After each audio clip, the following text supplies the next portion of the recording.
Okay, so another video for you. The subject of this video is one and specific thing, and it's nothing that anybody asks me about. I'm going to tell you what inspired this video, but I'm not going to get too much into detail because I don't want it to be like a Debbie Downer video. The theme of this video is about worrying. I actually posted a picture on Facebook about how you kind of like wasting your life away on worrying about things that you can't control. So, what inspired this video was a conversation that I had with one of my clients right before I went into session. She had asked me about something that I commented on about, because I posted on Facebook that I was going to the doctor, and she just asked me about that because I've been posting that I've been going to doctors and doing different things over the past couple weeks. And there's a lot of things going on, but again, I'm not going to get into them. There's something going on with a family member, not going to get into it. And I have not been following my own advice, but specifically what happened is I'm sitting here and I'm telling her the story, and it's about 25 minutes before session, and I'm telling her all these things that easily could have totally depressed somebody.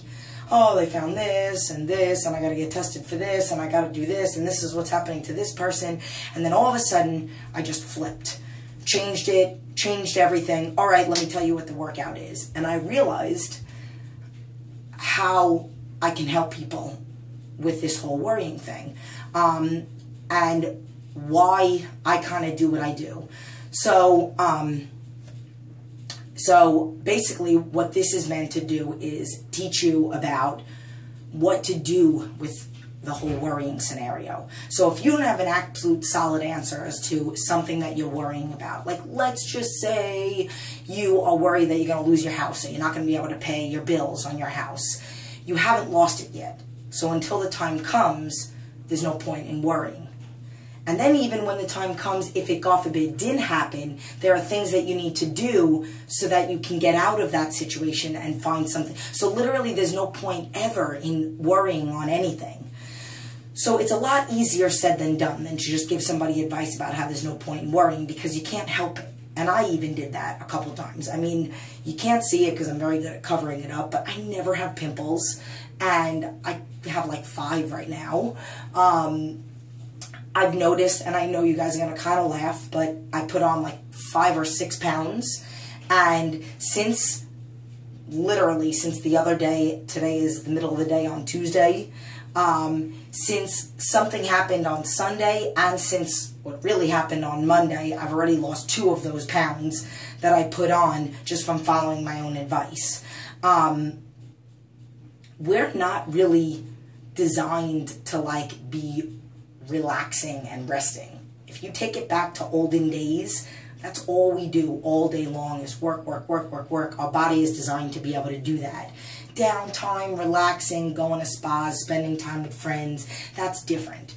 But to like wallow in misery or depression, or, which I know is a lot easier said than done, or just giving in to, I deserve it, I'm going to relax for a whole day, is kind of a waste of time, and you are more likely to think about the things that are not going great. So my remedy for worrying or trying not to worry is to keep busy. So with all the things that are going on with me, it's very important that I keep myself busy. It's very important, even if I have to get in an extra workout than I normally would have done just to stay busy.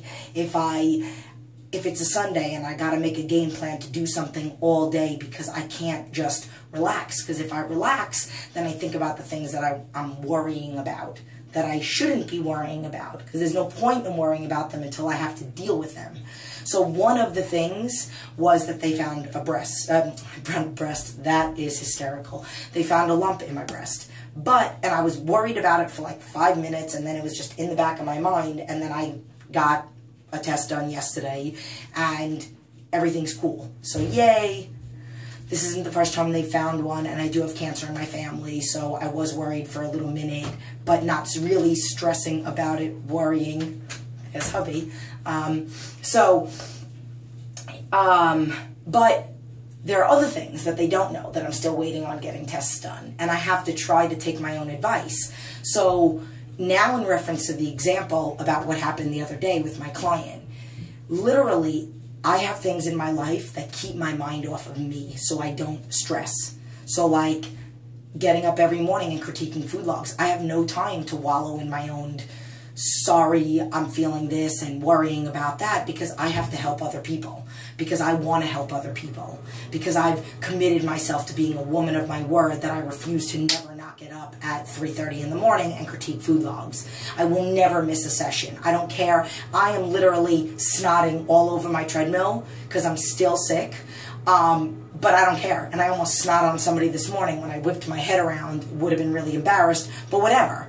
But I'm there for them, because me being a little uncomfortable while I'm sick is nothing like what a client, and I've said this in videos before, nothing like what a client feels every day. Why they come to me? Because they want to feel good, because they feel self-conscious, insecure. They don't like what they see in the mirror, and my goal is to help them do that. So help them feel better, help them everything. So 1 hour of my time to go into the studio to make somebody else's whole day better sucks for me, and whatever. And selfishly, it actually makes me feel better, because if I was to stay home, all I would do is think about how sick I am, think about all the things that are going on, what doctor appointment I have next, what results I'm waiting on, all this other stuff. So worrying, you have to keep yourself busy. And we were all brought to this earth to be helpers in some way. And I mentioned this in another video. We are all designed to be helpers. If you are a waitress, you're helping somebody eat. If you're an astronaut, you're helping somebody learn about something science-wise. If you're a lawyer, you're helping. I literally gave this exact thing in another video. So when we have stuff that's going on with us, take our mind off of it, because it's pointless to worry, and do something for other people, because ultimately it will make you feel better if you do something for somebody else. So if you plan your whole entire day, every day, around getting your job done so you can pay your bills, and then doing things for you, get to the gym, work out, spend time with the family, but keep yourself busy, take the family to the bookstore, go to a movie, do things that don't cost any money, but it also gets your mind off of you. Help sit there with your kids and do your homework, their homework with them. Not fully for them, but you know what I mean. Instead of leaving them there and then going off and doing your own thing, not really being part of that, and your own mind is wandering in the things that you're worried about, that we need to not be so worried about. Keep yourself busy with good books. Geez, every chance I get, I've read Nora Roberts is is somebody new that I'm reading now. Susan Brown is who I've read.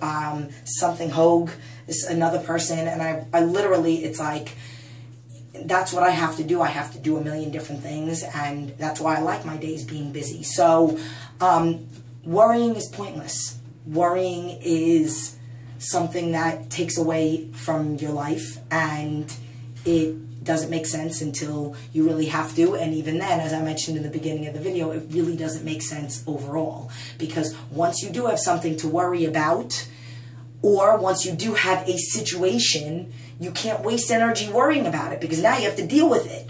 So you have to do whatever it's going to take to be happy and find something happy about it. So even if it was something beyond terrible,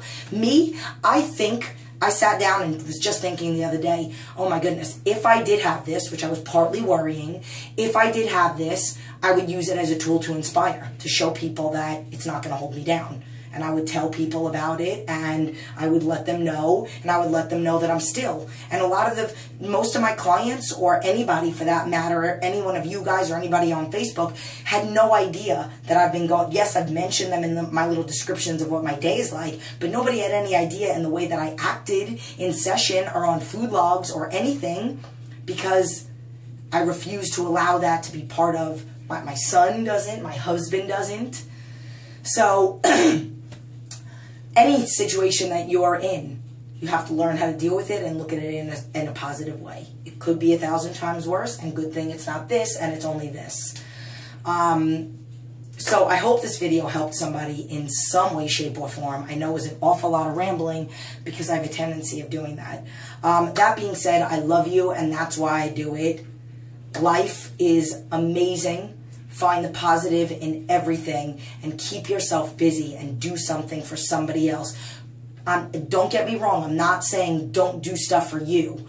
You need to take care of you first. You need to prep your own meals first. You need to eat healthy. Part of the reason why I don't really get pimples is because I eat so good. I used to. That was just a quick little side thing. And I really can't believe that I said they found a breast. I love that. Really? happy that was a little slip because it was kind of funny. So, be positive, do stuff, take care of you, and then when you're not busy taking care of you, and you're done taking care of you for the day, and now you're around family, do something for them. Play a game with them. Go to the store and buy games. Go have a picnic, depending on the weather, whatever it's like. Rent movies and absorb and enjoy that movie. If you like horror films, enjoy it. If you like funny films, enjoy them. If you love cartoons, and I'm like a big kid, there are times my son will sleep over my husband's mom's house, and I'll literally put myself to sleep with Ratatouille. I know, I have issues. But I know I've spent about 2.5 minutes just saying I love you and saying the same thing. So go do work.